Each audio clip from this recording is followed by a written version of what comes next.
புதுவை காலாப்பட்டு மத்திய சிறையில் சிறை கண்காணிப்பாளர் பாஸ்கர் நடத்திய அதிரடி சோதனையில் ஹான்ஸ், கஞ்சா, பீடி மற்றும் செல்போன் போன்றவை கைப்பற்றப்பட்டன. புதுவை காலாப்பட்டு மத்திய சிறையில் 300க்கும் மேற்பட்ட தண்டனை மற்றும் விசாரணை கைதிகள் அடைக்கப்பட்டுள்ளனர். சிறைத்துறையினரால் அவ்வப்போது தொடர்ந்து தடை செய்யப்பட்ட பொருட்கள் ஏதாவது உள்ளனவா என்று பரிசோதனை செய்யப்பட்டு வருகிறது.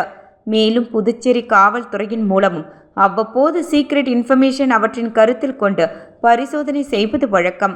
தற்போது புதுச்சேரி காவல்துறையில் இயங்கி வரும் STF டீம் மூலம் சிறைக்கு உள்ளே தடை செய்யப்பட்ட பொருட்கள் வீசப்பட்டதாக இன்ஃபர்மேஷன் சிறை கண்காணிப்பாளர் அவர்களுக்கு கொடுக்கப்பட்டது.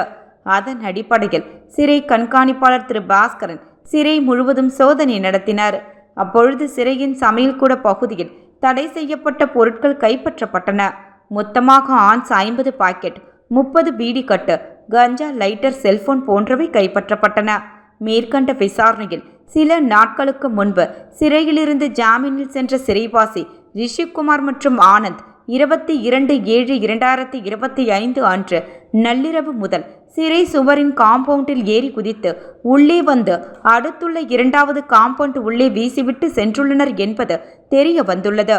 மேலும் சிறையில் உள்ள விசாரணை சிறைவாசி தாடி ஐயனார் மற்றும் சத்யா அவர்களுக்காக வீசப்பட்டதாக தெரிய வந்தது. மேலும் இவற்றை சமையல்கூட பகுதியில் வேலை செய்யும் சிறைவாசிகள் மூலம் மேற்கண்ட தடை செய்யப்பட்ட பொருட்களை சப்ளை செய்வதாக இருந்தது.